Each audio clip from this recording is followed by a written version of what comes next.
Hey everybody, it's Sad the Red. Let's play a game, shall we? I'm here with Wolf Tales.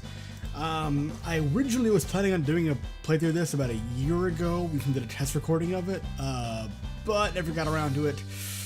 And, well, for now this is going to be replacing Lucy Got Problems because I got problems with the game itself, and that its son decided it doesn't want to run right. So until I get that fixed, I'm just gonna replace it with this. So, you know, trade-offs and all. Anyway, let's just jump right in. I don't remember anything about what little bit I saw of the game, so, you know. I know there's wolf girls. Choose your gender. Oh, right, yeah. I forgot about that. It actually lets you choose your gender. I'm going to go with a female character because why not? Doop da doop doop. Okay, it's selected right. Yeah, okay. I'm paranoid. Don't fucking judge me. Brr. Okay, first off, I love the way this looks because it gives off this really cozy kind of, you know. The sound helps too. It gives us this really cozy, well, what to me is a very cozy kind of atmosphere of just, you know, sitting in a warm vehicle in the middle of a, like a really cold winter or something. Although apparently, my character here is not warm. I stared at the road before me, which is now barely visible thanks to the flurry of snow. The storm had arrived violently while I was out, and before I knew it, I had gotten stuck in the middle of it. Almost home. My breath is visible in front of me as I creep forward on the snowed-over road. Even though my heater is on full blast, never mind, it is enough to ward off the freezing cold. That sounds like your heater sucks then. I shudder to think of how cold I'd be without it, and then shudder because I'm cold. The sooner I get home, the better. I'd hate to be stranded out here in this. Slowing my truck to a stop in front of the cabin, I turned the key in the ignition and shut it off. The heater immediately stops blowing, and I can already feel the chill hit me. Time to brace myself with the freezing winds raging between me and the cabin. Here goes. Just blind charge straight to the door. I fumble with the keys, get the door open, and slam it shut. I rush inside as quickly as I can, shivering from head to toe despite my thick clothing. The moment I slam the door shut behind me, the sound of the wind howling outside quietens, and the chattering in my teeth fills the room. It's warmer in here, but not to the point where I can whimsically toss aside my extra layers and flop down to the couch. If I suddenly remove all my extra layers right this instant, I'll probably pass out from the change in temperature. Whose idea was to start living out here anyway? As the sole occupant of this cabin, I expect no response to my rhetorical question. For better or worse, I decided for myself that I would live in these snowy mountains all on my own. Alright, tea? I have some of that myself, actually. A bite to eat, and then I'll turn in for the night. In the middle of a snowstorm like this, it's important to keep nourished and warm. After reminding myself to adhere to a few basic survival tips, checklist to stay alive, I fill the kettle with water and turn it on. Present tense, not future. I will do this. Man, am I glad I have electricity out here. Without ready access to hot water, there's no way I'd survive out here. I should have enough food to last till summer too, by which point I'll be able to go into town without freezing to death. Life out here might just work out after all. Otherwise, you'll just die, you know. It's pretty uncommon for a woman to try to live in an isolated place like this. In fact, I no doubt raise concerns for anyone wondering why I'm out here. Thankfully, my life has been uninterrupted and peaceful thus far. Not to mention, at the time, this cabin was my only option. The moment I think so, my body begins to shiver once more. I feel cold wind brush up against my cheek, threatening to give me frostbite if I dare take off any layers of clothing. That's weird. It shouldn't be this cold inside the cabin. I know there's a snowstorm out there, but this cabin's pretty well insulated. It shouldn't be this cold unless the door is open. Curious about the source and also desperate to stop the cold, I walk through the cabin, trying to figure out where it's coming from. An interesting assortment of things. Pottery. Huh. Now I'm curious as to why exactly my character possesses these. Interesting. I'm also just obsessing over every little minute detail because I like to. After checking all the windows, I wind up near the back entrance of the cabin. And surely enough, as soon as I spot the back door, I have my answer. Aha! Gotcha! An intruder! I hurriedly clear the snow at the base of the door, which seems to have stopped the door from opening or closing any further.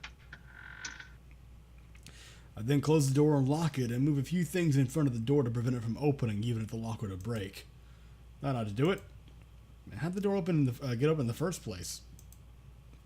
I could see myself forgetting to lock it since I'm all alone out here anyway. But there's no way I'd forget to close it. Is the latch broken? Forget it. I'll think about it after I've had something warm to drink. I turn away from the door and begin to walk towards the kitchen. No sooner have I begun to move my foot, however, than I realize the floor is soaking wet. Some snow must have blown in and melted. Guess I better clean this up. Sounded like a heart. Well, it was supposed to be a heartbeat, I'm assuming, but it sounded more like a gulp or something. My eyes widen as I realize something important. There isn't just one puddle of water, there are several. Suspenseful music. Following a clear, non-linear path, the puddles show me the path someone or something has taken. Damn. Intruder? Maybe wild animal? Well, considering we know the game is about wolf girls, both. I instinctively grab an axe that I keep for wood off the back wall.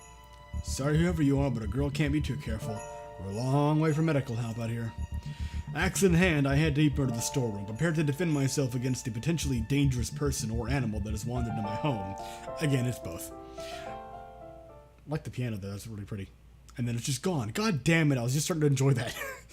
Moving in even further inside, I cautiously move around the table and... a popsicle. And a panty shot. Freeze. Yes, she has. Shiver. What the? My arms lose all strength as I stare at the peculiar sight in front of me. On the floor of my storeroom is a girl. She's shivering, wet, and her breath is ragged, and she has wolf ears. Red-faced, yet... Okay, yeah, the cheeks are a bit pink, but most of her is actually quite white. Pale. Red-faced, yet with the fingertips, the poor girl looks like she's about to freeze to death at any moment. She looks like she already has. And yet what attracts my attention is, I'm guessing, not the... not what... the aforementioned... that tail. Oh yeah, that's what you're looking at down there. And those ears. It couldn't be. Without thinking, I drop my axe on the floor and reach out towards the girl's ears. I gently tug on her ears, trying to pull them off, or otherwise expose their stitching. However, no matter how hard I pull, there's no sign of it being a practical joke. As far as I can tell, these wolf-like ears are real. Impossible. She really is a half-human? It can't be right. I made absolutely certain this place wasn't intruding on the domain of any half-humans. Okay, so apparently in this universe, this is, half-humans, half-human, half-animal hybrids are apparently a known species. To the point that they have defined territories. Okay, I would like, you to expand on this at some point, please. Did I make a mistake, or is she just... sure. Before I can mull over the girl's presence any further, her whimpers bring me back to reality. Right, whatever the reason for her presence here, doesn't change the fact that she's freezing to death in my cabin. I'll worry about the details later. For now, I have to make sure she doesn't die. I grab a towel from one of the shelves in the storeroom and immediately begin to dry the young girl off. The moment I make contact with her skin, I realize just how close to death this girl really is. Her body is so cold that I can feel it through the towel. Her skin is deathly pale, Aura noticed, and she can't stop shivering. Desperately, I rub the girl's body, trying to both dry her off and warm her up. However, no matter how much her body moves about, she does not stir. The girl's breathing, but unconscious. Her eyes are open. Even if I tried to, I don't think I'd be able to wake her up. Shit, this isn't working. We're going to have to step things up a notch.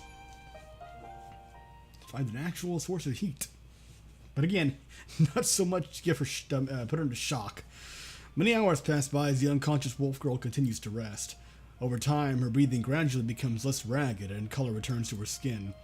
The incessant shivering comes to an end, her lips stop quivering, and a faint yet peaceful smile appears on her face. While it's still too soon to rest easy, it seems like the girl's going to be just fine. Or at least pull through to some extent. I was worried for a while there, but it looks like things have finally calmed down. I guess some dry clothes and a long sleep in a warm cabin were all she needed. Well, considering the circumstances, yes, that would seem appropriate, don't you think? Feeling good about myself for having been able to help out, I watched the girl sleep for a while as I contemplate what to do next. The snowstorm's died down now, so I should probably have this girl leave as soon as she wakes up. Though I suppose I could at least feed her first. She must be famished after sleeping for so long and almost freezing to death. It'd be heartless for me not to at least... Okay, I really shouldn't have made that noise. That came out a little differently. While I'm in the middle of thinking out loud, the wolf girl finally begins to move. What starts out as a faint groan quickly turns into a visible movement on her part. The girl's eyelids twitch, and I can see her lips trembling. In a matter of seconds, she'll no doubt open her eyes. And she'll think me her mother. No.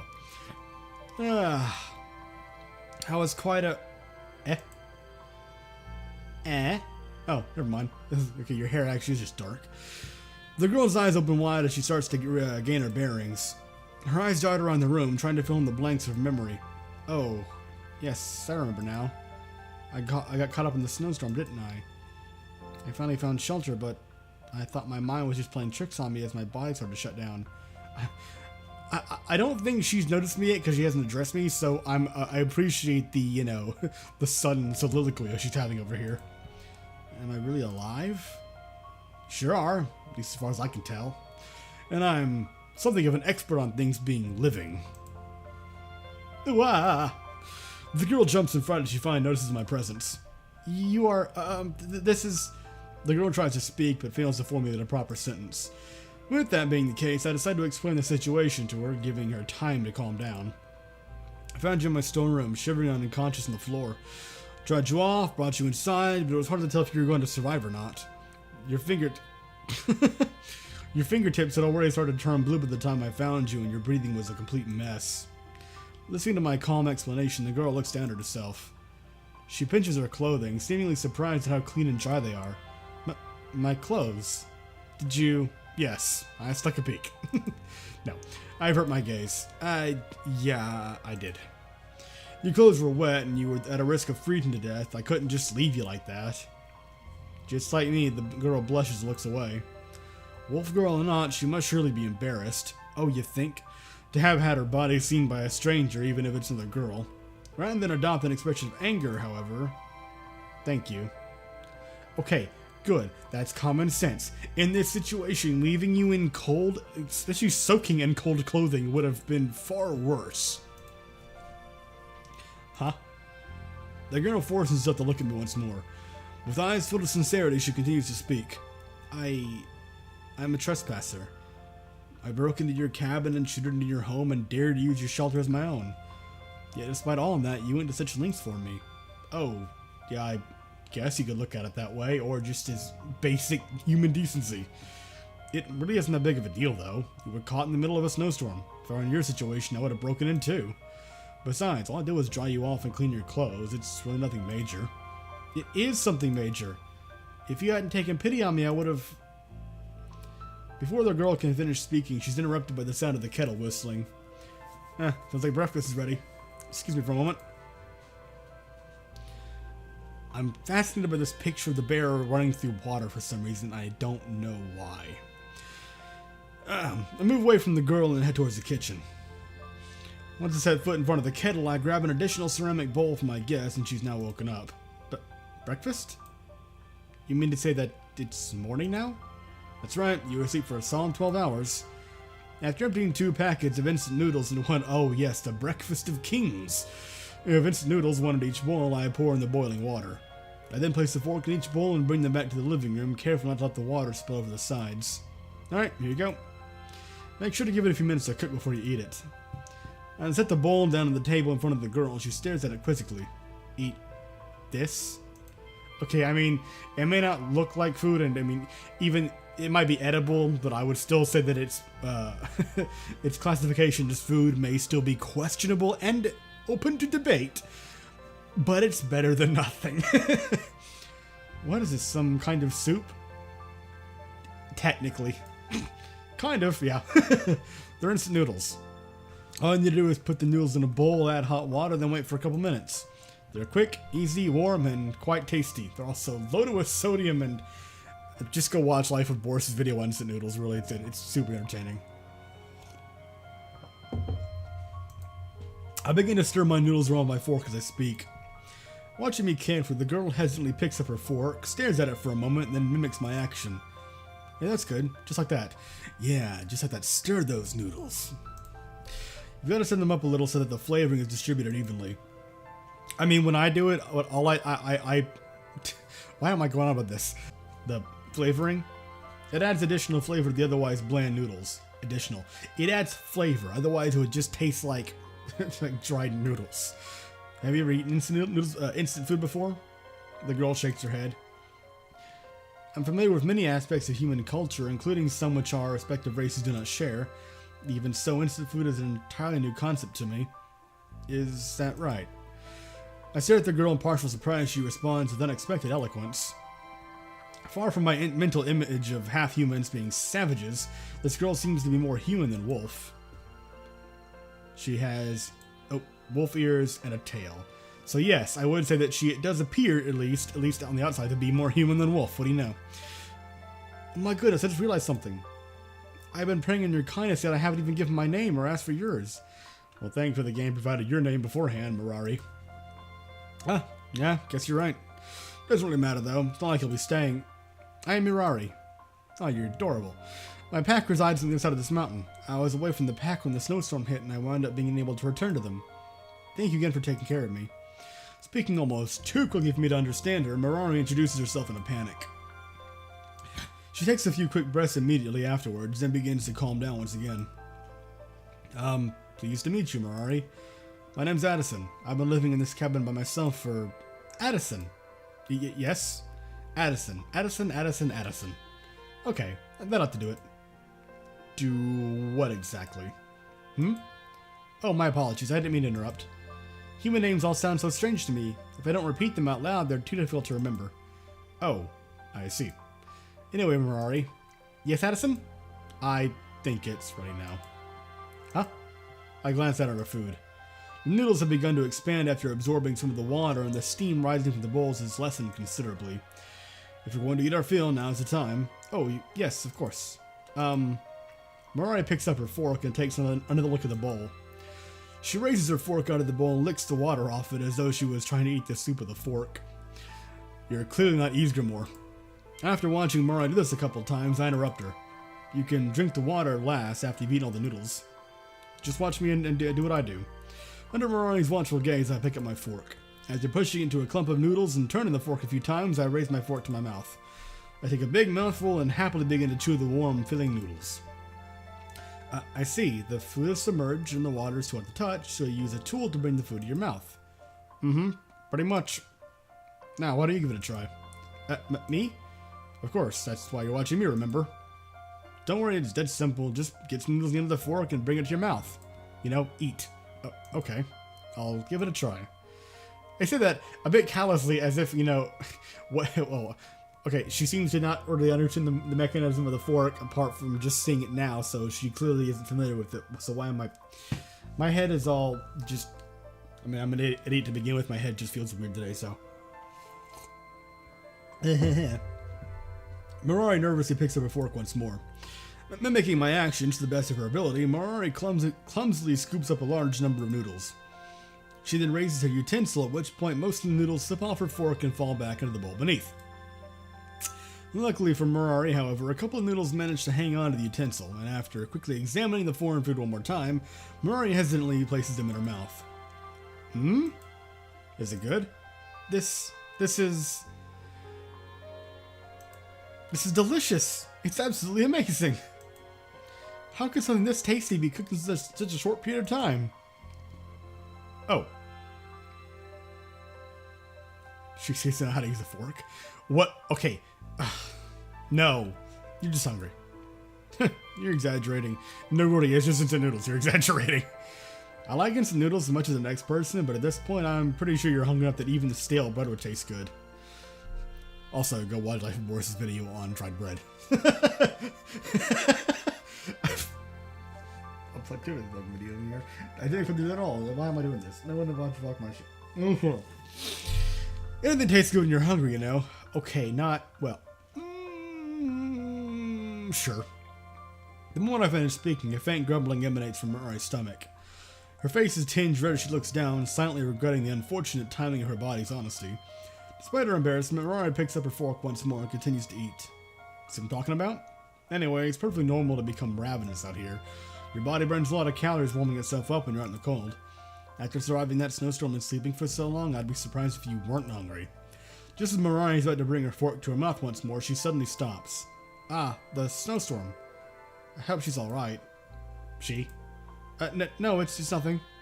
I was just talking to myself, that's all. Clearly hoping to avoid questioning, Mariah quickly brings the fork to her mouth and takes another bite. The moment she does, her lips curl up at the sides and a joyful smile appears on her face. Ah, mediocrity. After a few more tries, Mariah has gotten the hang of eating with a fork. Fueled by hunger, she devours most of the noodles in no time at all, leaving little more than water behind. If not careful, she might finish her own portion first and start on mine. It's like what my cats do. Well, it's what one of them does. He finishes his food first and then goes to the others. I have to, like, physically shoo him away to let them finish eating.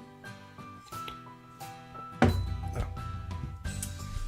Once the two of us have finished eating, I grab our bowls and take them into the kitchen. Ah, are you going to wash those? That's the plan. Unless I have to give them both one more lick before I do. Don't remind me of my shameful behavior. Hunger truly does turn me into a different person. It's fine. I'm not exactly the kind of girl who eats at fancy 5-star restaurants, you know. But be that as it may, I was not going to ask how I lick the bowls. Rather than that, I was just thinking that maybe, if you'd like, I could clean them for you. You want to clean the dishes. Mariah nods vigorously. It's the least I could do after you treated me to such a scrumptious meal. I mean, I would have considered saving your life a bit more important, but that too, sure. Okay then. Look, I'm not going to turn down an offer for help, but do you even know how to clean dishes? Of course I do. Why wouldn't I know something that simple? Mariah tilts her head and gazes at me with an expression of apparent confusion on her face. So, forks are new to you, but you know how to wash dishes. You know, not all utensils are universal, obviously. Although I suppose if you grew up in a society where it was commonplace, you might be surprised to learn that others, you know, it wasn't so common elsewhere or whatever. Fine. If you say you can do it, be my guest. They're just... okay. Yes, I will. Thank you, Addison. Mariah happily takes my place in front of the sink, which is currently filled with dishes. Displaying unexpected knowledge of human appliances, she carefully turns the handle next to the tap, causing water to flood the sink. She then twists it back the other way in order to stop the flow of water and finally takes one of the bowls in hand. Huh. That's rather surprising. For someone who seems so skittish from the moment she woke up, Mariah seems to be unexpectedly familiar with human inventions. Maybe half-wolves are more civilized than I thought. I always pictured them as wild beasts who ran around naked and hunted with their claws and teeth. Despite that, Mariah has been clothed since the moment she showed up here, and she hasn't done anything particularly strange or unruly. If anything, she's like an ordinary human being who's lived on the brink of society for just a bit too long. As I compare Mariah to an ordinary human being, my mind flashes back to the moment I found her. Cold, pale, and shivering, dressed in human clothing, seeking shelter in a cabin. Apart from her ears and tail, everything about her screams human. While thinking back to our initial encounter, one more thought crosses my mind. Having found her dressed in wet, disheveled clothing, I made sure to remove Mariah's clothes and wash and dry them before dressing her once more. At that time, even though it was not my intention, I did get a good look at her naked body. Yep, it's like a human, alright. Ellipses. What am I thinking about? Wait, yeah. Have I really been isolated here so long that I'm having indecent thoughts about another girl? Bad Addison, get your mind out of the gutter. Just as I pull myself back to reality, Mariah suddenly turns around to face me. Okay, all done. Huh? The dishes. I finished cleaning them. I unconsciously turned my head toward the sink. Some flying little motherfucker around here and he's pissing me off. To my surprise, the sink, which was filled with plates and utensils I'd been meaning to clean for days now, is empty. So about my level of interest in keeping my fucking kitchen clean. Oh god, that's depressing. All the items that she needed washing have been cleaned and placed in the rack to dry. You cleaned everything. Of course. I couldn't just clean 1 or 2 bowls and call it a day's work. Well, I wouldn't have blamed you if you had. I also would have felt a bit more validated if you'd mentioned something to me, and my behavior wouldn't have been too normal. Really, you didn't need to do all this. Don't be silly. I did this because I wanted to, not because I had to. Besides, if I'm going to be staying here, I need to make sure I earn my keep. Oh, okay then. As long as you're fine with it, I guess. Shuffling off with a bright smile on her face, Mariah quickly disappears into the next room. The moment she does, her words dawn on me, and a look of confusion creeps onto my face. Wait, staying here? Earn my keep? Mariah was just talking about the night she's already stayed, right? Or is she actually assuming that I'll let her stay another? I look out the window as I contemplate kicking Marari out. No matter how nice Marari is, it's against the rules for humans to associate with half-humans in any way. Pardon? What do you mean it's against the rules?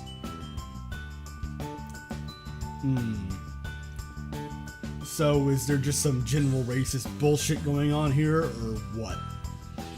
Even though the snowstorm has died down, it may not be over yet. And even if it is over, the snow underfoot is likely to have been dislodged and moved around by the storm, making it dangerous to walk on. If one adds to that the blistering cold, not to mention Mari's near-death experience, it's clear that sending her out would not be a good idea. I can't kick her out, not yet at least. No matter how much I prefer to be alone, I'd be eaten away by guilt if I sent that nice young girl to her death. Besides, it's not like I can't accommodate one more person for that or two. And I am curious about how half-humans like Mari live. Well, let's just call this a sleepover. And then in a couple of days, when Mari is feeling better, we'll go our separate ways. Until then, you have a wolf maid. Okay, I've finished dusting, tidying up the storeroom, and washing your clothes. Please tell me what you'd like me to do next. I stare at Marari in blank amazement as she announces our productivity with vigor. A short while ago, when Marari asked if there was anything else which she could do to help out, I half-heartedly listed several chores which I've been putting off doing myself, in the unspoken hope that she would do them for me.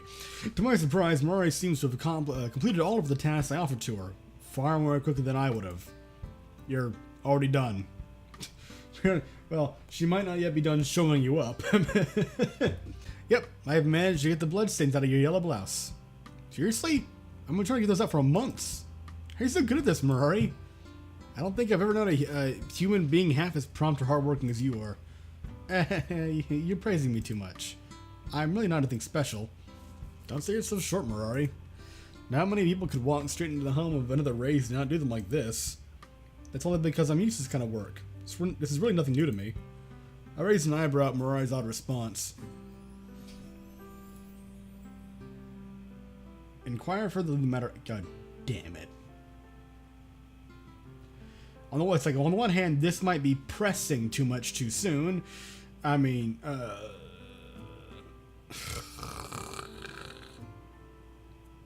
don't know. I need to end the episode anyway, so thank you very much for watching. I hope you enjoyed, and I will see you in the next episode.